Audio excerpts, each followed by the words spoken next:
Good morning, Kimberlee Armstrong, Superintendent. Thank you all for being here.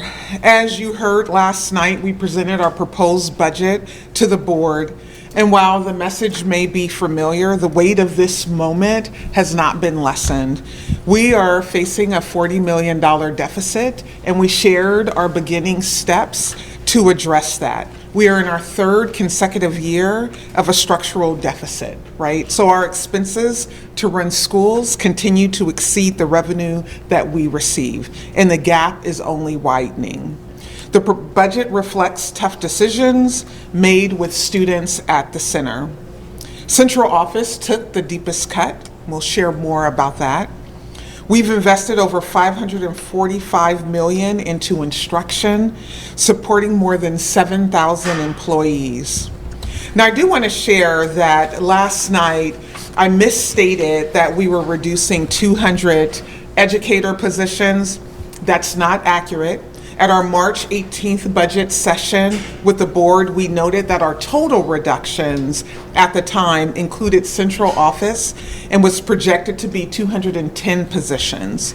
Based on our most recent presentation last night and an increase in central office reductions, we're now looking at school-based reductions of about 156.7 FTE, a central office reduction of 85.5 for a total staffing reduction of 242.2. Just a couple of things that I want to speak to. I know what was mentioned last night is like, what does that look like in some of our spaces? Well, we're sunsetting the International Baccalaureate program at the elementary level. We are blending in some classrooms that are at the 4th and 5th grade level. We have class size minimums at the secondary level, and so what that means is that schools will no longer be able to run classes with 15 students at the high school level. Dual language immersion staffing at middle schools is also something that we reduced.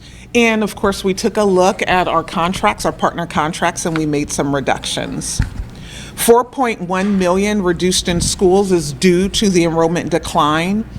And I'm going to turn it over to our Chief Financial Officer to share a little bit more about the technical aspects of our reductions before opening up for questions. Thank you, Dr. Armstrong. Michelle Morrison, Chief Financial Officer. She described pretty clearly the programs that would be impacted by the reductions moving into next year. We have shared those, and they were based on feedback from our school staff and our community to date. We've done several iterations of feedback sessions, and that's the proposal we brought forward. So I do want to state that this is a preliminary proposed budget that we are going to continue to revise and change our information as we get more information around both revenue and expenditures for next year.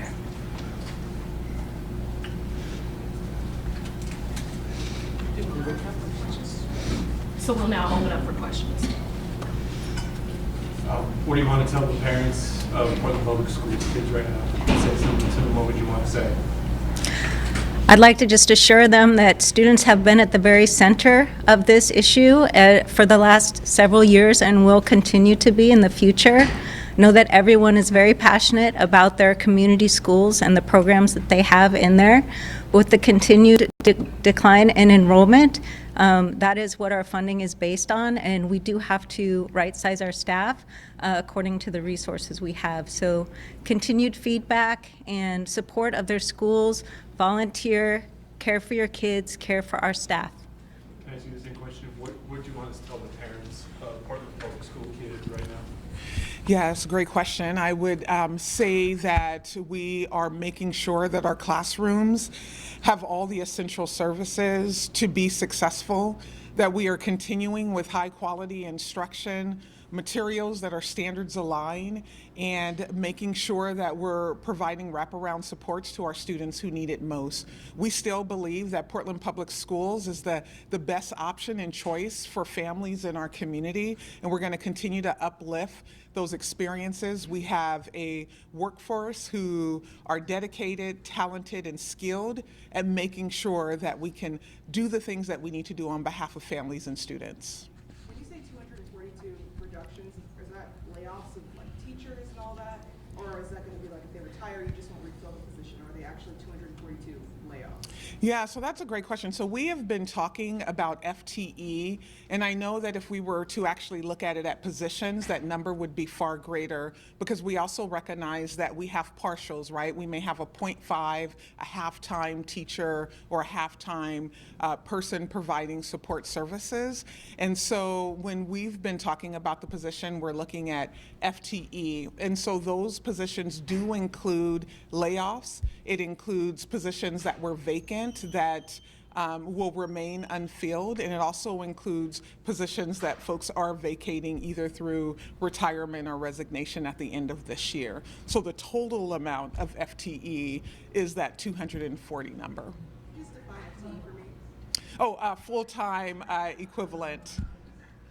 Dr. Armstrong, you recently indicated that you didn't think it was likely that school-based educators and support staff were going to be facing layoffs. That's not necessarily as true for the central office, as I understand it. Does that remain an accurate understanding?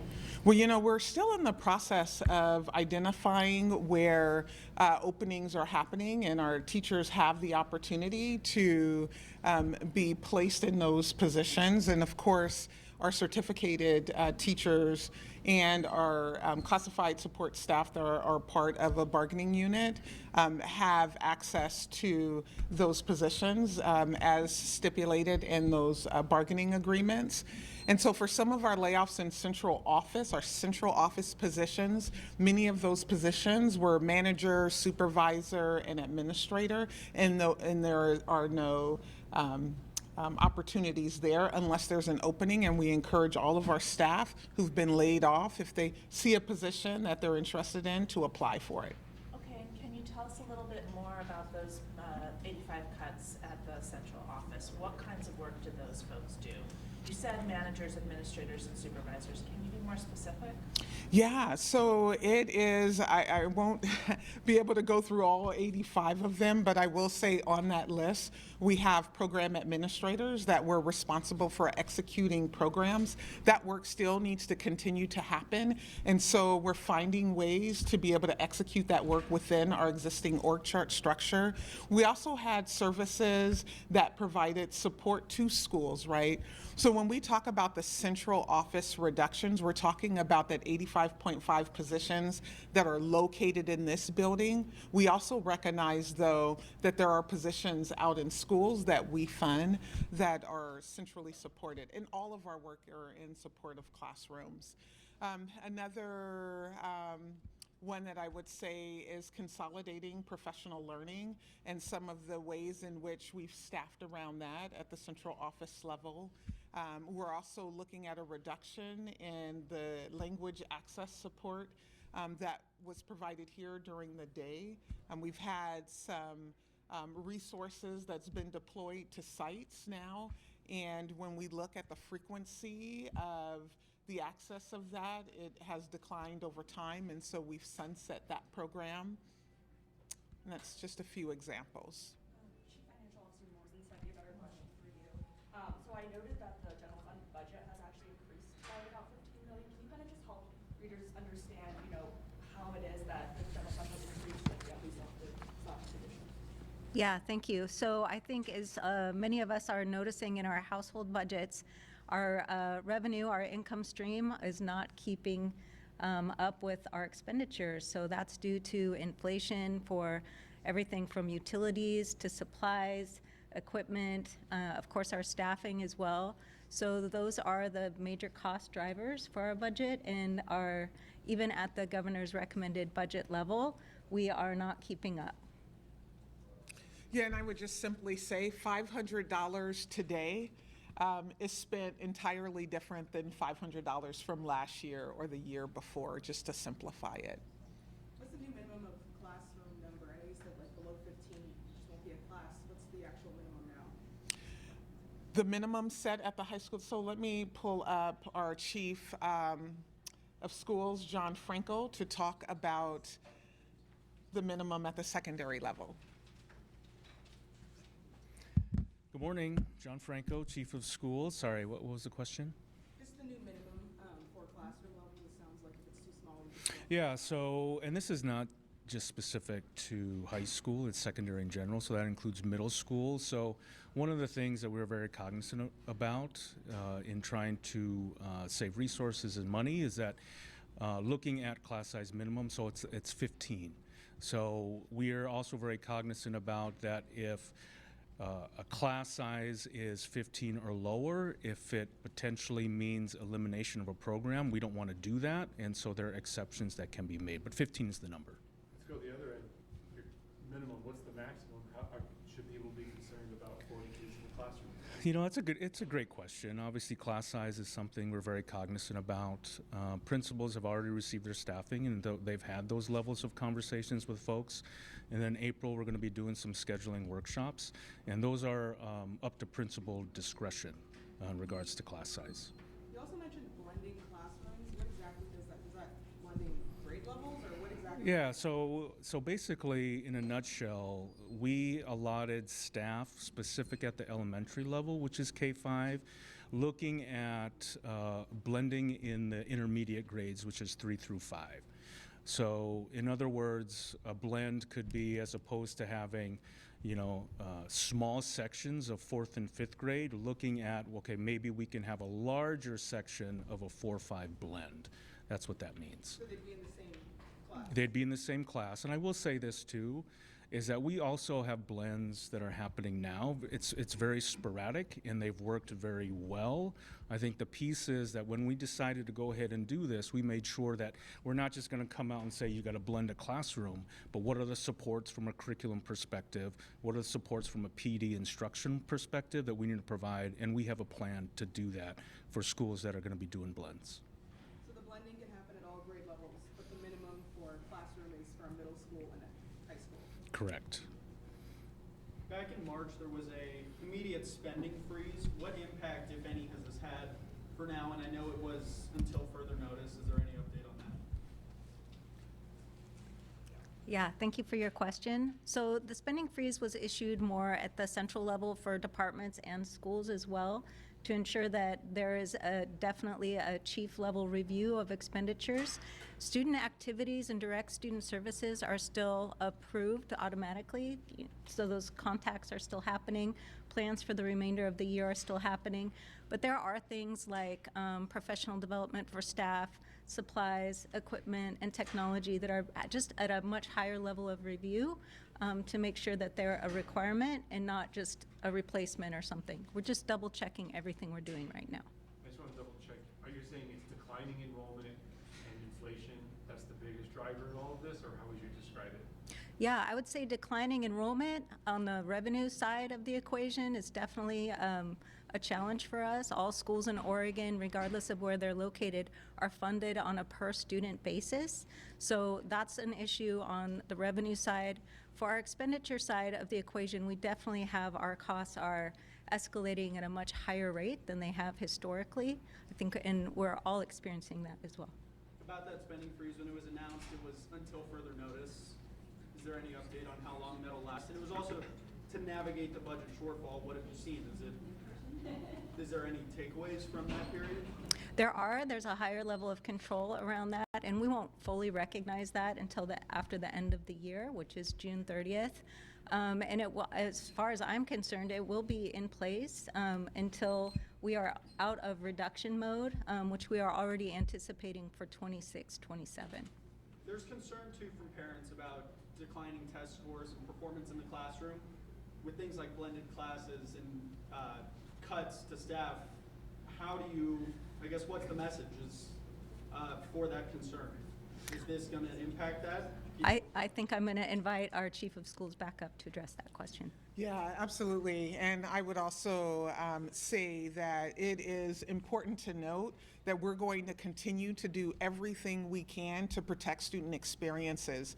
And in fact, our chief financial officer talked about some of those one-time funds that we have received that we use to, or one-time expenditures or revenue sources that we use to make sure that we can address the deficit. We know that that doesn't address the structural deficit, right? So if we're using about $1 million from travel or from the hiring freeze or from a spending freeze. That isn't an ongoing expense, and so it isn't continuing from year to year. So all of these moves and steps that we're taking this year to capture funds to put back into our schools and our classrooms are the strategies and the moves that we're making. So I just want to be really clear about that. But if you want to come up there. Sorry. Yeah, and I will just say this. Like, we know this is a very difficult time. I will say this, per Dr. Armstrong, she's been very clear, is that for any semblance of cut, what is the mitigating strategy that we are going to employ? And so this is not one of those things where we say, okay, it's gone, and there goes that piece of work. It's, okay, so how are we encapsulating the work in other different avenues? And I will say this too, to the families, that we've had an immense focus on what we call Tier 1 instruction. Ensuring consistency of student experience across all of our schools.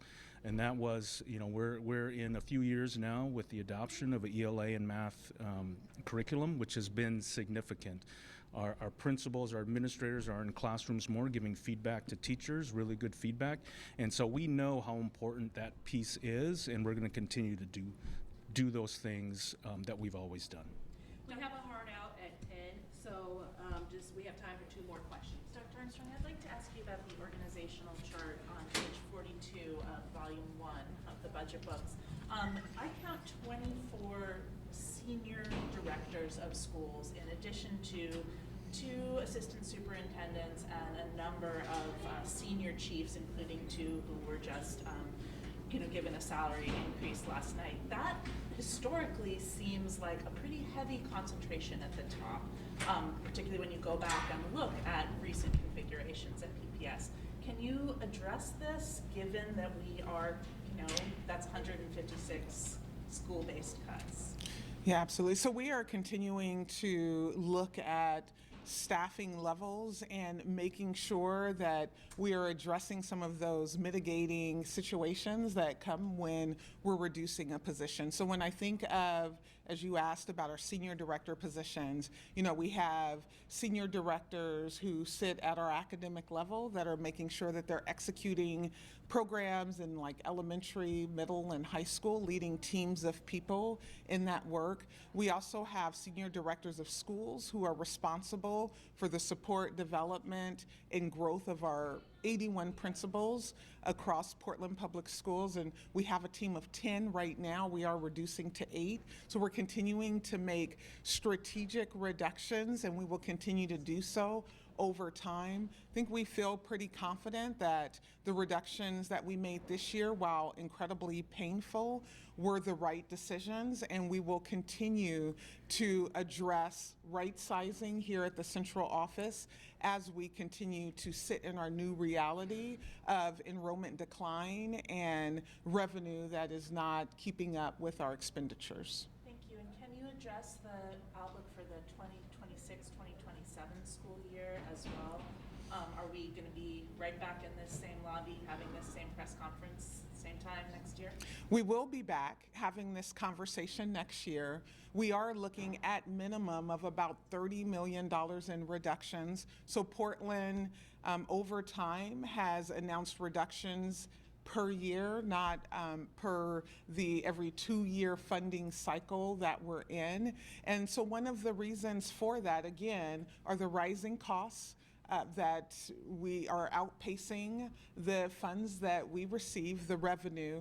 Another one of those is that this year, when we talk about ways that we were able to address the $40 million, we didn't take that $40 million all on ongoing expenses, meaning personnel, because some of the supports that we have in classrooms and here at the central office are critical to our function and our success. And so we did use funds that were allocated one time, and that was helpful. One example of that is that in November, we found out about the $32 million in PERS that we needed to address. That was a gap in what was planned. And so we had a reserve for PERS where over the years, previous administration had strategically saved up for. And so that was about 23 million in that bucket. And we needed to expend all of those funds for this year to address that $32 million PERS deficit. We won't have those funds available in the future years, right, unless we're strategically saving. And so when we think of some of those one-time allocations that we were able to use this year to address the budget, and knowing that we won't have those next year guarantees that we will be back in front of you. Until we address the structural deficit, we will continue to have this conversation. Until we make sure that schools are funded in a way that sustains us and makes sure that we're successful, we will continue to be back in front of you. It is important that we continue to do everything that we can for our littlest learners as they enter our system as kinders or pre-K all the way through to graduation. It takes an investment from us here in Portland Public Schools, and it takes an investment from our elected officials. Really quickly, are you able to address if anything going on federally with cuts to the Department of Education and other funding, is that impacting the decision to have all this happen right now? Yeah. Or is there any correlation? Well, we do want to be prepared for reductions at the federal level. So for our Title I fund, we have held back 25% in anticipation of any reductions. Once we know that Title I is fully funded in our federal government's budget, we will make sure that those funds are sent back out to schools so that it can address our students who are most impacted and the reason why those Title I funds exist. Was there a question over here? Same question. Oh, yeah, just we are being proactive and we're being very hopeful that should there be any change in our funding structure at the federal level, that our state leaders are active in that conversation and leaning in, and that we'll look for support where we can find it. And we're hopeful that that won't mean further reductions after. Is there a typical dollar figure you get from the feds? Yeah, we get about 55 million in federal government funds. Now, I will say that about 41 million are pass-through funds, so federal funds that go to the Oregon Department of Education and then are allocated to us, and then about 15 million, just under 15 million directly to us when thinking of those Title I, II, and III programs. I have heard that Title II is up for elimination, but the impact of that we're still weighing. Sorry. Yeah, go ahead. The only thing that I want to say is that I appreciate our Chief Financial Officer saying is that this budget is a plan, right? We are at the starting blocks, and so we will continue to engage in this conversation over the next few weeks and a couple months, but go ahead. If declining enrollment's a problem, is there concern that blended classes could disincentivize parents from sending their kids here? Well, I hope not. I hope that it's an incentive, right? I mean, I think that the opportunity to blend when appropriate with right support is a learning opportunity for all students in that classroom. And I want to be clear that we're not blending all 4th and 5th grade classrooms. We were strategic in the conversation. We had conversations with principals. We're making sure that we have the support that is in place to be able to enhance and support the model moving forward. But it is a typical model that exists in many systems, and we're leaning into it as a cost-saving strategy, and also because we believe in the strength in that model, and we're going to do everything we can to make sure that it's successful. Dr. Armstrong, can you give us some closing words as we close out? Yeah, I think when I think of what I would want to leave with you all is that we are in a defining moment. Especially knowing that our elected officials are actively discussing the funds that they'll allocate to schools across Oregon, right? That's a defining moment. When we're making choices about where we're reducing in schools and where we're reducing here is a defining moment. What we won't compromise, though, is the academic success of every single one of our students in our schools, right? I'm here because I believe that we have everything that we need in this city to lift up every single one of our public schools and the people that are within it and supporting around side of it. So I'm thankful for our educators, our support staff, and our district officials, and of course our administrators for making sure that we keep the conversation centered on students, right?